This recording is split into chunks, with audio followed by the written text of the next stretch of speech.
그런데 저희들은 이제 신경학적으로 연세가 드시면 제일 먼저 테스트 해보는 게 있습니다. 핑거 투 노즈 테스트라고 손해 검사하는 거거든요. 손가락과 코가 이제 이렇게 손하고 코를 대보르게 하죠.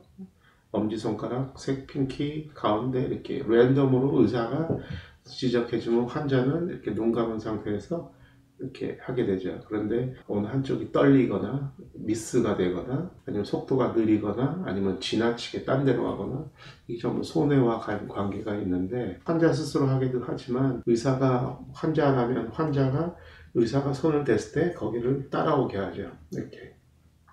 그래서 얼마나 스피디하게 잘 딱 타겟팅 하는지를 보고서 이 사람의 손해의 기능이 떨어진다는 것은 운동신경, 순간적으로 하는 능력이 떨어지는 거고, 그 손해의 능력이 떨어지면 역시 그냥 거기서 끝나는 게 아니라 신경계의 여러 가지 다양한 경로를 통해서 반대쪽 브레인이나 아니면 중간뇌, 큰뇌, 전두엽 이런 다른 쪽으로 신경계가 이제 기능이 같이 떨어질 수 있다 하는 미리 보여주는 사인이에요. 내가 이렇게 했을 때 뭔가 잘 안 된다. 나이가 들수록 물론 당연히 안 되지만 젊은 사람도 안 되는 경우도 있고 연세가 많아도 건강한 분들은 되게 잘 하시던데 의사의 손을 그대로 잘 타겟팅 하는지 왼쪽으로 하는지 오른쪽으로 하는지 따라서 또 그 부위가 신경학적으로 다르긴 합니다만 전반적으로 이거를 잘 따라 하는지 어떤 경우는 이런 게 있습니다. 기억력이 떨어지거나 하는 분들은 오른손으로 하세요 했는데 갑자기 왼손으로 이제 하기 시작하고 내가 지금 오른손을 하고 있니 왼손 하는지 그걸 모를 수가 있어요. 그래서 그 핑거 투 노즈의 그 기능이 떨어지는 경우 세컨드 핑거 신드롬이라고 하는데 지금 하고 있는 걸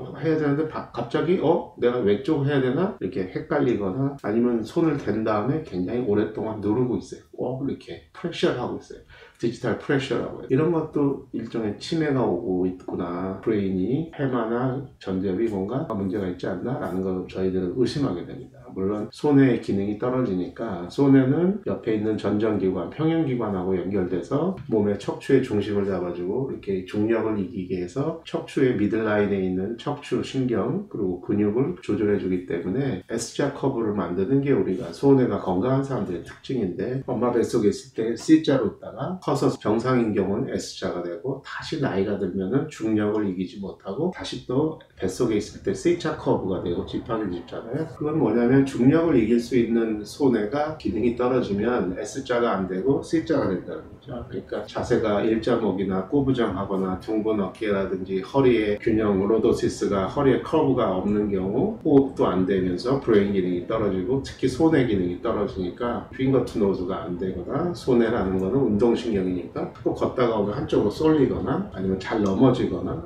심지어 귀가 먹먹하거나 어지럽거나 구역질하거나 말 표현력이 떨어지거나 깜빡깜빡하거나 잠이 안 오고 동작이 잘 안 되고 걷는 게 주차를 할 때 잘 안 되거나 후진이 잘 안 되거나 삐뚤삐뚤하게 전부 손해는 또 독소에 약하고 그래서 먹는 음식 중에 과당을 얘기하는데 탁식, 독소가 많은 음식, 환경 오염물질, 여러 가지 튀긴 거, 태운 음식, 첨가제가 많이 들어있는 MSG가 들어있는 이런 것들을 많이 드시면 결국은 손해가 문제가 생깁니다.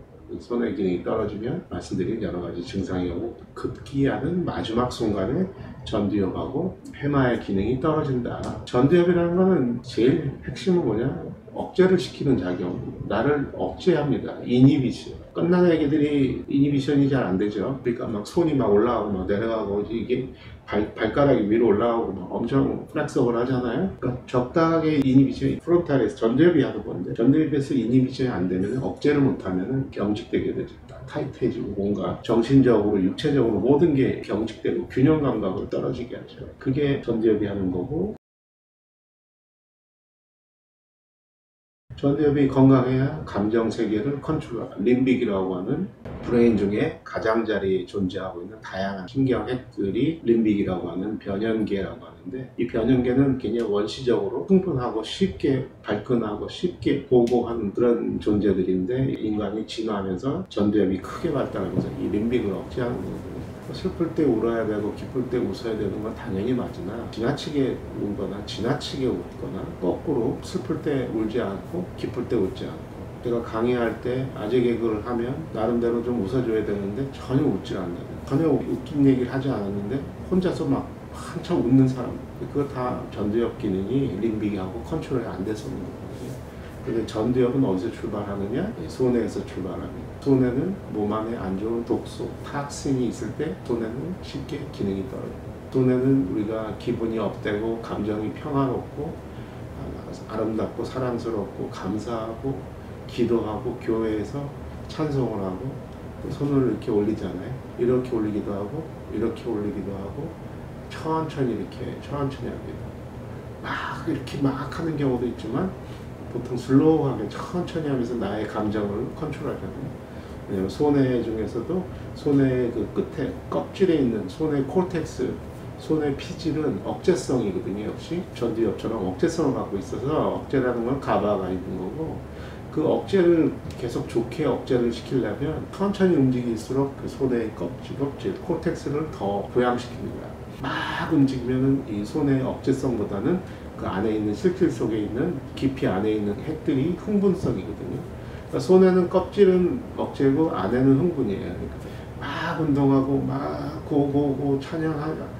이거는 이제 소뇌 껍질보다는 코텍스보다는 안쪽을 흥분시키는 때로는 그게 필요할 수도 있는데 대부분의 인간은 소뇌의 그 겉에 껍질 세레벨라 코텍스라고 하는 퍼킨지 파이버에서 하는 억제성 기능이 많이 떨어져서 쉽게 흥분하거든요. 그러니까 그런 경우는 이 소뇌의 피질을 좋게 해줄 수 있는 좋은 음식과 적절한 운동, 천천히 하는 운동, 호흡, 명상, 그리고 손을 들거나 하면서 나를 부양시키면서 기도하고 명상하고 예배를 드리면 그것이 세레벨라 콜텍스의 기능, 퍼킨제이가 억제를 하는 그런 경로를 잘 만들어서 전두엽 기능을 강화시키고 불안정한 감정을 억제시킨다. 그래서 그런 것이 늘 있어야 나이가 들어서도 기억력이나 어떤 정신력, 감정 조절이 전혀 문제가 없다. 오늘은 이러한 기본적인 스트레스와 브레인, 장과의 관계, 그리고 궁극적으로 스트레스가 누적되면은 기억력, 치매, 알츠하이머가 얼마든지 올 수 있다. 그런 말씀을 오늘